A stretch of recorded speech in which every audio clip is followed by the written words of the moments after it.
Good morning friends.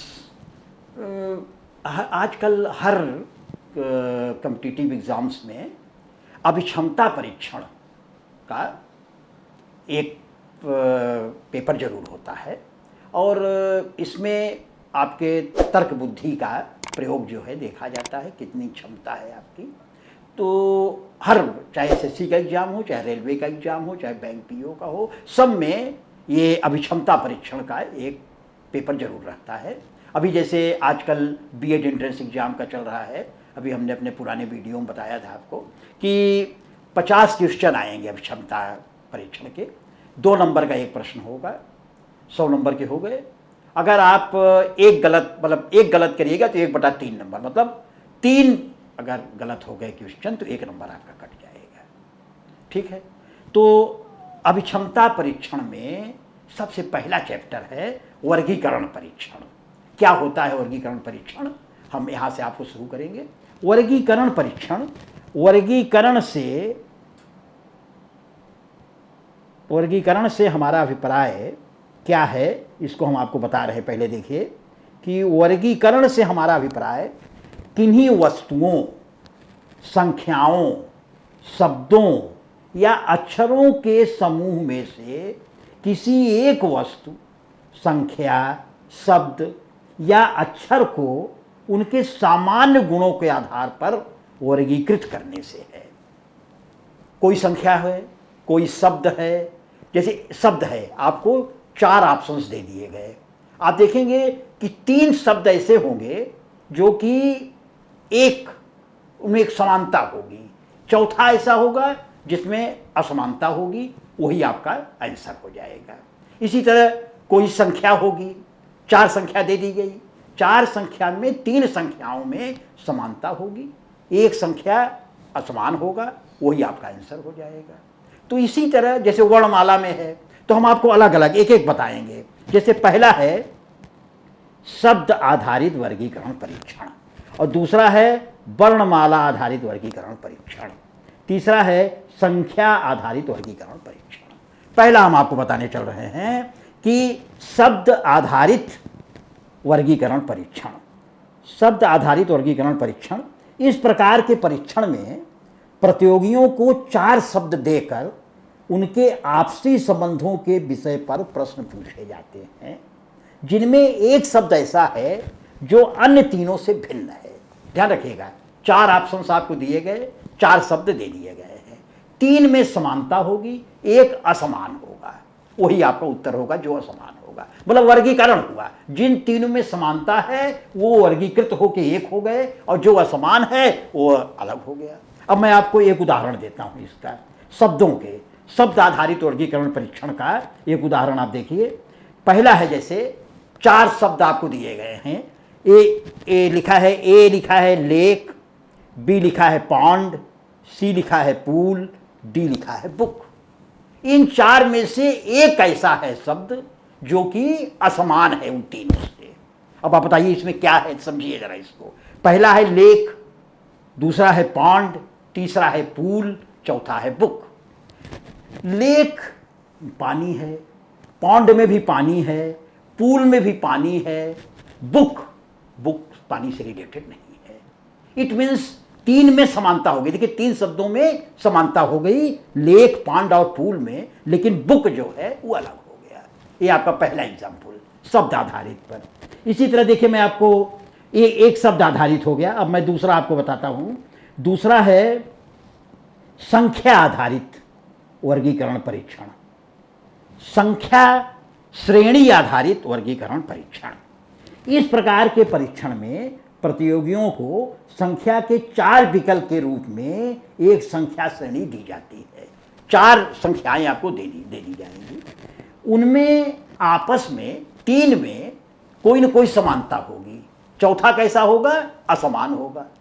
तो देखिए वर्गीकरण हो गया, जिसमें समानता है वो एक वर्ग के हो गए, उनका वर्गीकरण एक हो गया, और जो असमान है वो अलग हो गया। अब इसका भी मैं आपको उदाहरण बताता हूं, उदाहरण से और क्लियर हो जाएगा। देखिए, जैसे एक संख्या है 7, दूसरी संख्या है 35, तीसरी संख्या है 49 और चौथी संख्या है 27। पहली संख्या है 7, दूसरी संख्या है 35, तीसरी संख्या है 49 एंड चौथी संख्या है 27। अब इसमें देखिए, आप अपने तर्क का प्रयोग करिए, अपना दिमाग लगाइए कि इन 4 संख्याओं में 3 संख्याओं में कोई समानता है, चौथी संख्या अलग है। अब इसमें दिमाग लगाइए, पहला 7, दूसरा 35, तीसरा 49, चौथा 27। थोड़ा सा दिमाग लगाएंगे तो अपने आप पता चलेगा कि जो पहली संख्या 7 है, दूसरी 35 है, तीसरी 49 है, ये सब 7 के मल्टीपल है।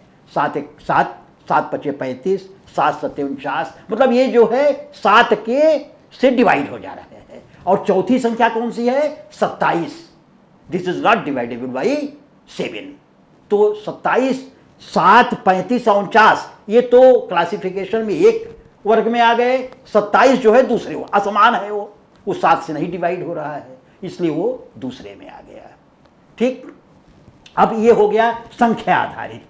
अब मैं आपको तीसरा बताता हूं, वर्णमाला आधारित वर्गीकरण परीक्षण। वर्णमाला आधारित, वर्णमाला जानते हैं ना आप, अंग्रेजी के वर्णमाला में ए से लेकर जेड तक है, ABCDEFGHI। तो इस प्रकार के परीक्षण में प्रतियोगियों को अंग्रेजी वर्णमाला के अक्षरों के 4 भिन्न भिन्न अक्षर समूह देकर उनके आपसी संबंधों के विषय पर प्रश्न पूछे जाते हैं, जिनमें एक अक्षर समूह ऐसा है जो अन्य 3 अक्षर समूहों से भिन्न होता है। प्रतियोगियों को वही अक्षर समूह उत्तर विकल्प के रूप में चुनना है। अब इसका मैं आपको उदाहरण बताऊंगा तो और क्लियर हो जाएगा, समझिएगा। वर्णमाला, खासतौर अंग्रेजी के वर्णमाला पर ज़्यादा ध्यान दिया जाता है, तो हिंदी में भी आ सकता है, वो तो बन सकता है, लेकिन है कि अंग्रेजी के वर्णमाला पर ज़्यादा ध्यान है। तो उसमें ये बताया जा रहा है कि आप जैसे कोई आपको 4 समूह दे दिए गए, 3 में आप कोई ना कोई समानता पाएंगे, वो एक वर्ग का हो जाएगा। चौथा जो असमान होगा वो दूसरे वर्ग में आ जाएगा। इसका भी उदाहरण मैं आपको देता हूं। ये देखिए, एक है शब्द, एक वर्णमाला में है, लिखा है 4 शब्द ANBP, ANBP। दूसरे में लिखा है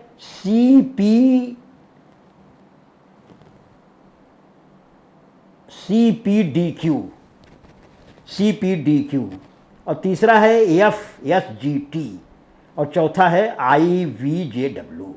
पहला में 4 शब्द दिए गए हैं, देखिएगा, 4 वर्णमाला के, अंग्रेजी वर्णमाला के, ANBP, दूसरा CPDQ, तीसरा FSGT, और चौथा है IVJW। तर्क, अपना तर्क प्रयोग करिए, अपना दिमाग लगाइए। इन वर्णमाला में इन 3 में आपको कोई न कोई समानता नजर आएगी, चौथा असमान नजर आएगा। समझ लीजिए क्या है। अब देखिए, मैं आपको बताता हूं। जैसे पहला है ANBP, इसमें आप देखिए जरा सा, जो तीसरा और 5वां शब्द है N और P, तो M O आता है, फिर P आता है। N के बाद P जो दिखाई पड़ रहा है, उसमें एक बीच में शब्द है, O है। लेकिन जो दूसरा शब्द है उसमें ज़रा ध्यान दीजिए, CPDQ, इसमें जो तीसरा और चौथा, तीसरा और दूसरा और चौथा P और Q है, P के बाद डायरेक्ट Q आता है। फिर तीसरा आप दीजिए, देखिए FSGT, S के बाद T आ रहा है, दूसरा शब्द S और चौथा T, S के बाद डायरेक्ट T। फिर तीसरा है IVJW, V के बाद W आ रहा है। मतलब जो पहला है उसमें N के बाद दूसरा और चौथा शब्द वर्णमाला का देखिए NP, N के बाद O आता है, तब P आता है। इसमें एक बीच में शब्द आ गया है, वर्णमाला का एक वर्ण आया हुआ है। लेकिन जो BCD आंसर है, जिसमें CPDQ है, तो P के बाद डायरेक्ट Q आ गया, दूसरा और चौथा। फिर उसके बाद S और T है, S के बाद डायरेक्ट T आ गया, और V और W, B के बाद डायरेक्ट W आ गया। मतलब ये 3 CPDQ, FSGT, IVJW में P के बाद Q आया, S के बाद T आया, V के बाद W आया। लेकिन जो पहला शब्द है ANBP, उसमें N के बाद जो P आया है, उसमें एक शब्द और आ रहा है O, तो ये अलग हो गया। तो इसका उत्तर हुआ ANBP। ये जो है वर्णमाला में थोड़ा असमान है उन लोगों से, अलग 3 से। तो ये 3 प्रकार के क्लासिफिकेशन हमने आपको बताया। पहला शब्द आधारित, दूसरा वर्णमाला आधारित, तीसरा संख्या आधारित, जिसमें देखिए शब्दों वाला ज़्यादा है वो। जैसे उसका मैं एक उदाहरण आपको और बताता हूँ।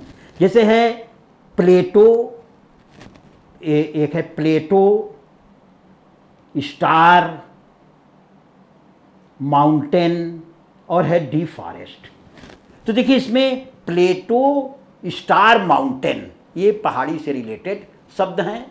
ये तो एक वर्ग, इनका वर्गीकरण अगर करिएगा तो एक वर्ग में आ गए। लेकिन फॉरेस्ट जंगल होता है, इसमें केवल पहाड़ियों का ही डिस्क्रिप्शन नहीं होगा, जंगल का भी है, तो फॉरेस्ट अलग हो गया। ऐसे आप वर्गीकरण करिए, 3 में समानता दिखाई पड़ेगी, वो एक हो जाएंगे, जो असमान होगा वो उत्तर हो जाएगा। अब मैं आपको एक संख्या आधारित एक प्रश्न और बताता हूँ, बहुत अच्छा प्रश्न है, ध्यान रखिएगा। ये आपके अभी चूँकि बीएड का एग्ज़ाम होने वाला है, तो बीएड एंट्रेंस में ये आया हुआ है कभी कभी, शायद 2013 या 14 में आया है। देखिए एक शब्द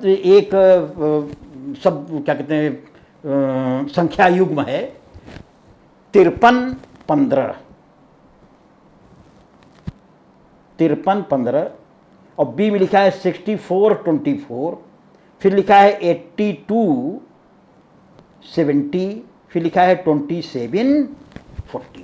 दो संख्या युग्म दिया हुआ है, 53 और दूसरा दिया है एक युग्म है 53 और 15, दूसरा है 6424, तीसरा है 8217 और चौथा है 2714। भाई देखिए इन समय केवल दिमाग लगता है, थोड़ा दिमाग लगाइए। पहला जो संख्या युग्म है, इधर लिखा है 53 और इधर लिखा है 50। क्या आपको लगता है, कुछ दिमाग लगाइए। 53 और 15 में क्या रिलेशन है कि 53 के 5 और 3 को अगर मल्टीपुल कर दीजिए तो 15 आंसर आता है। तो देखिए 5 और 3 का मल्टीपुल ये 15 है। जो दूसरा है बी, उसमें है 6, 4 और 24। तो 6, 4 को अगर आप गुणा करिए, 6 और 4 का मल्टीपुल करिए तो 24 आएगा। देखिए दूसरा आ गया। तीसरा दिया हुआ है 8217, तो 8 और 2 का अगर मल्टीपुल करिए तो 16 होता है, यहाँ 17 दिया है।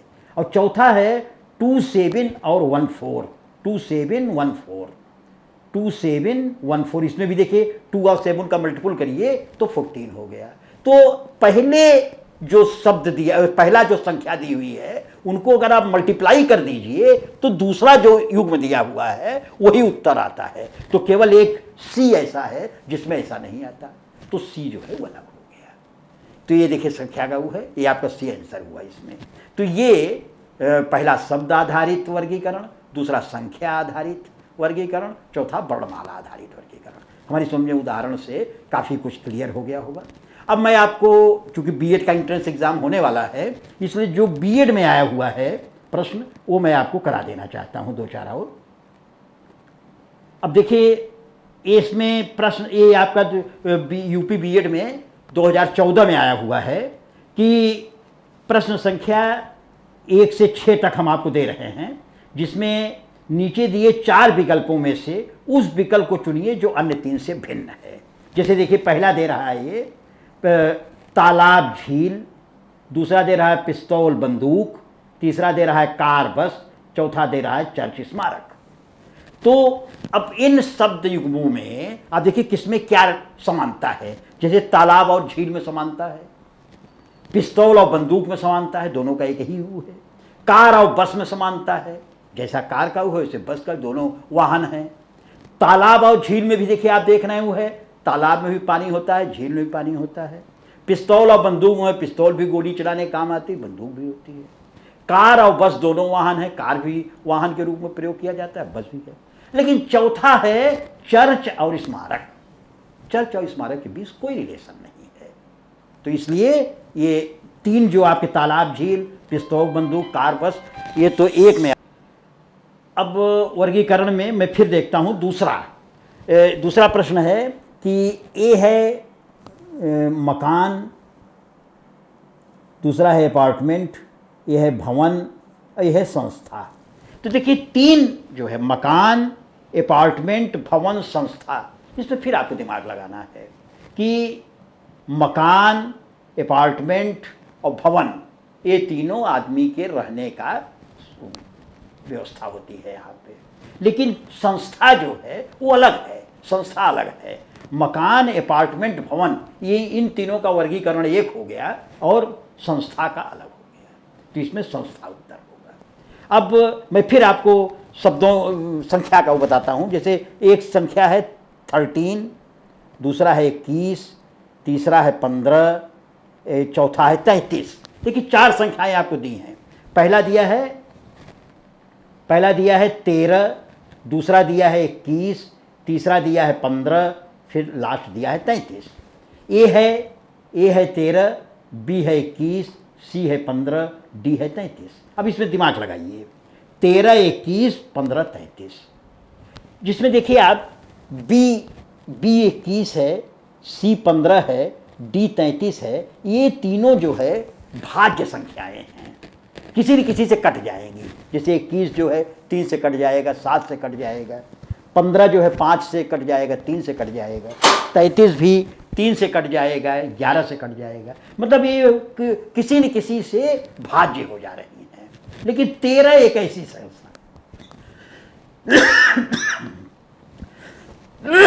13 एक ऐसी संख्या है जो अभाज्य संख्या है। ध्यान दीजिए, देखिए 3 का एक वर्गीकरण हो गया। बी चूंकि 21 है, सी 15 है, डी 33 है, तो ये तीनों किसी न किसी से कट जा रही हैं, तो ये तीनों एक ग्रुप की हो गई। और जो 13 है वो अभाज्य संख्या है, ये तो अभाज्य संख्या को हमने अलग कर दिया।